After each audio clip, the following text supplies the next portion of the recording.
Guys, welcome back. It's Danny Elliott. So I want to give you this quick article today because it's a piece of good news. It's a step in the right direction, but it's been done before, but let's just get into it. So HUD terminates Obama-era housing rule. An Obama-era housing rule that was terminated first by the Trump administration and then revived by Joe Biden's administration and then once again canceled by Trump. So the Biden-era rule was in effect a zoning tax, which fueled an increase in the cost and decrease in the supply of affordable housing due to restrictions on local land, HUD stated. And the AFFH rule introduced by Obama in 2015 implemented reporting requirements for local and state governments, as well as public housing agencies that receive federal funds from HUD. So basically, this is like if you get federal money, you get 92 questions on topics such as disparities in housing opportunities, and local officials report data on issues such as environmental health hazards and other stuff that doesn't have anything to do with affordable housing. Basically, it makes building affordable housing very expensive. And, if they believe your neighborhood isn't diverse enough, they'll seize control of zoning decisions, choosing what should be built there, where, and who should pay for it, in order to make your neighborhood look more like they want it to look. And the AFFH rule was designed to give unelected anonymous bureaucrats in Washington the power to pick and choose who your next door neighbor will be, said Senator Mike Lee from Utah in 2016 in an op-ed. So I just wanted to get into this because I'm a developer, as they call me at the planning meeting. I'm not a builder. I don't construct houses, but I do invest in real estate. And when I build a house, I'm a developer. When you have a massive government deciding what you can do with your private property, it usually makes everything more expensive. Like when you build a house, 25% of the cost of building that house goes to the government.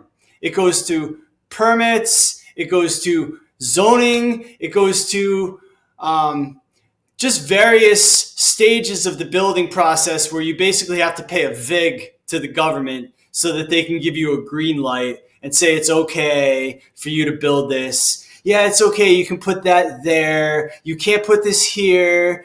No, it has to have this percentage of impervious surfaces. The house has to be this close to the sidewalk, this far from the street. You can build a porch in the setback, but you can't build too close to the corner. All sorts of stupid stuff that comes up when you want to build a house in the United States.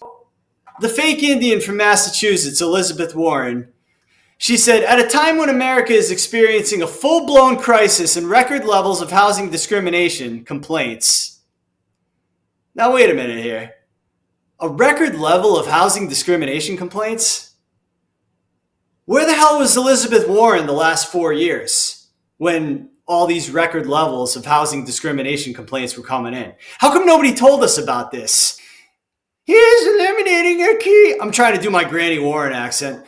He's eliminating a key tool that makes housing more affordable and accessible to everyday people of color and older Americans and veterans and people with disabilities and families with children and so many others.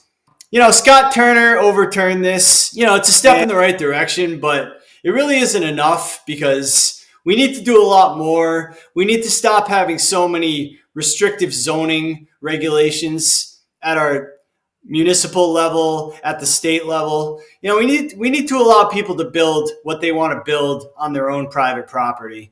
And we shouldn't be out there trying to stop it at every turn. Like anytime somebody wants to build affordable housing, you always get a whole crew of people from the neighborhood who just sit there looking at their Zestimate every day. Oh, look, it went up $5,000 again. You get all these people that all they care about is making housing as expensive as possible because they know that one day they're going to sell their house and they're going to finally move to, their final destination. They're going to find out that driving up the cost of housing by making everything so restrictive so that we can't build is going to actually cause problems for them, because when these mortgage prisoners finally get detached from their 3% rates, they're going to find out just how bad it is out here.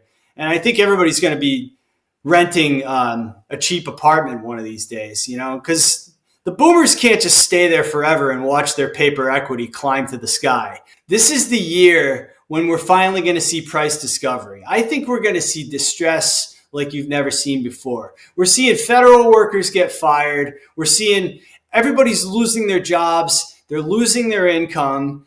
They're in debt up to their eyeballs. All the credit cards are maxed out. People are taking payday loans now. People are trying to scrape together any cash they might have. The savings rate is slightly going up, right? People are starting to not spend. They're starting to put the rainy day fund together finally, because they don't know what's going to happen. They know that their job is on the line. They know that, the orders aren't coming in. The guests aren't arriving. Occupancy is down. The dining rooms are empty. I just went out to lunch on Sunday. Nobody was there. It was literally, we were the only table in this place from 12 noon until 1:30. No one came in. And this is a popular place. Nobody is spending money right now in the economy, the real economy. So I think we're going to see real distress this year. I think we're going to see prices come down. Yeah, this is a good thing, but it's not enough. And we need to try to get that 25% of your construction costs. We need to get that down to like 15% or 10% or 5%. And then we're really going to see affordable housing again. Because if you're going to see a price correction, you're going to see houses trade at below replacement cost. And that means no one's going to build anything. So we really need to get the cost of government under control. And we're going to have some pain in that process. And everybody's just going to have to get their heads around that. Everybody's going to have to accept it.